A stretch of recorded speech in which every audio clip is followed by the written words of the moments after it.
నమస్కారాలండి. ఈరోజు నెల్లూరులో నర్తకి సెంటర్, నర్తకి రోడ్లో రాజా ఫర్నిచర్స్ వారు 3వ షాపుని ఓపెన్ చేశారు. వీళ్ళు దాదాపు ఈ బిజినెస్లో 20 సంవత్సరాల పైగా ఈ బిజినెస్ని యాక్చువల్గా రన్ చేస్తున్నారు.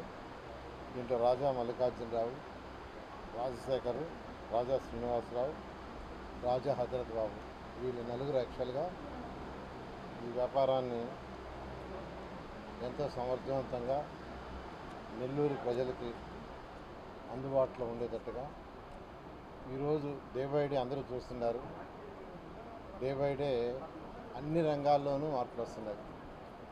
అది ఫర్నిచర్ రంగం కావచ్చు, లేదా అయిన ఎక్విప్మెంట్ కావచ్చు, కిచెన్ ఎక్విప్మెంట్ కావచ్చు, ప్రతి రంగంలోనూ వస్తుంది. ఆ విధంగా ఈరోజు ఫర్నిచర్లో కూడా తీసుకుంటే ఒక 25 years బ్యాక్ ఇప్పటికి చాలా మార్పులు ఉన్నాయి. అలా వీళ్ళు అదే చెప్తున్నారు. వాళ్ళతో మాట్లాడితే ఎప్పటికప్పుడు మేము అప్డేట్ చేసుకుంటా ఉన్నాం. అందువల్ల మా బిజినెస్ని ఎక్స్పాన్షన్ చేయగలుగుతున్నాం. ప్రజలకు అనుగుణంగా ప్రజలు ఎలాంటివి కావాలనుకుంటున్నారో వాళ్ళకు అనుగుణంగా యాక్చువల్గా మేము ఫర్నిచర్ చేస్తున్నాం అన్నారు. ఇది G+5 G+5 మొత్తం 6 ఫ్లోర్లను కంప్లీట్గా ఫర్నిచర్ని వన్ ఆఫ్ ది బెస్ట్, నెల్లూరులో ఉండే వాటిల్లో వన్ ఆఫ్ ది బెస్ట్ ఫర్నిచర్గా చేయాలనే దాంతో చేస్తున్నారు. వాళ్ళందరూ నేను ప్రత్యేకంగా అభినందిస్తున్నాను. వాళ్ళందరికీ శుభాకాంక్షలు.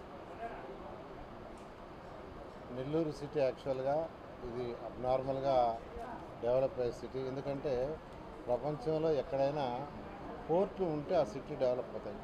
పోర్ట్లు మనకు బ్రహ్మాండమైన పోర్ట్ ఉంది, కృష్ణాపట్నం పోర్ట్. ఈరోజు మన భారతదేశంలో తీసుకున్న కలకటా డెవలప్ అయిందంటే Calcutta because of port. Bombay develop అయిందంటే బికాజ్ ఆఫ్ పోర్ట్. మన పక్కన ఉన్న చెన్నై డెవలప్ అయిందంటే because of port. Cochin develop అయిందంటే బికాజ్ ఆఫ్ పోర్ట్. పోర్ట్లు ఎక్కడ ఉంటే అక్కడ డెవలప్ అవుతాయి. మన నెల్లూరు కూడా యాక్చువల్గా పోర్ట్ ఉంది. అందువల్ల ఇయర్ బై ఇయర్ పాపులేషన్ కంటిన్యూస్గా పెరుగుతుంది. ఖచ్చితంగా పాపులేషన్ పెరిగే కొద్ది కన్స్ట్రక్షన్ ఆఫ్ హౌసెస్ ఆటోమేటిక్గా పెడతాయి. అవి పెరిగినప్పుడు ఫర్నిచర్ యొక్క నీడ్ కూడా ఉంటుంది. కాబట్టి రాజా ఫర్నిచర్ వాళ్ళు ఇట్లాంటి ఇంకా షాపులు నెల్లూరులో పెట్టి ఈ బిజినెస్ ఇంకా బాగా అభివృద్ధి చెందాలని కోరుకుంటున్నాను. ఇక నెల్లూరు సిటీ దాని డెవలప్మెంట్కి వస్తే మీకు అందరికీ తెలిసిందే. 2014 నుంచి 19 దాకా అనేకమైన డెవలప్మెంట్స్ చేశాం. అయితే గత ప్రభుత్వం వాటిన్నిటి పక్కన పెట్టింది. అన్నిటికంటే ముఖ్యంగా అండర్గ్రౌండ్ డ్రైనేజీ, దోమల్ని నగరం చేయడానికి అండర్గ్రౌండ్ డ్రైనేజీ, డ్రింకింగ్ వాటర్, ఈ 2 ప్రాజెక్టులు మరొక 200 కోట్ల రూపాయలు పనులు చేయాలా. దానికి అధికారులకు ఆదేశించాను. ఆ కాంట్రాక్టులకు కూడా డబ్బులు కొంత రిలీజ్ చేసాం. రీసెంట్గా ఒక 1 week బ్యాక్ వాళ్ళకు కొంత రిలీజ్ చేసి వర్క్ స్టార్ట్ చేయమన్నాం. ఇవాళ యాక్చువల్గా మున్సిపల్ ఆఫీస్లో 12 o'clock రివ్యూ ఉంది. నెల్లూరు ప్రజలందరికీ చెప్పేది ఒకటే, ప్రస్తుతం ఖజానా ఖాళీగా ఉంది. రాష్ట్ర ఖజానా ఖాళీ, డబ్బులు లేవు. అయినా ముఖ్యమంత్రి గారు వారికి ఉన్న అనుభవంతో ఈ రాష్ట్రాన్ని ముందుకు తీసుకుపోవడానికి అన్ని విధాలు ప్రయత్నిస్తున్నారు. ప్రత్యేకంగా నెల్లూరు ప్రజలకు ఏదైతే ఎలక్షన్ ప్రామిస్ చేశానో ప్రతిదీ తూచా తప్పకుండా చేస్తాను.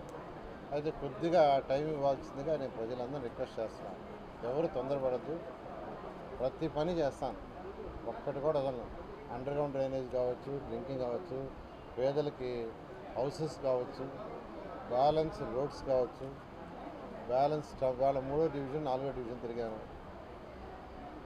అక్కడ రోడ్లు డ్రైన్స్ కొన్ని కావాలి. అవన్నీ యాక్చువల్గా ఇప్పుడు ఇంజనీర్లు రమ్మని శాంక్షన్ చేస్తున్నాను.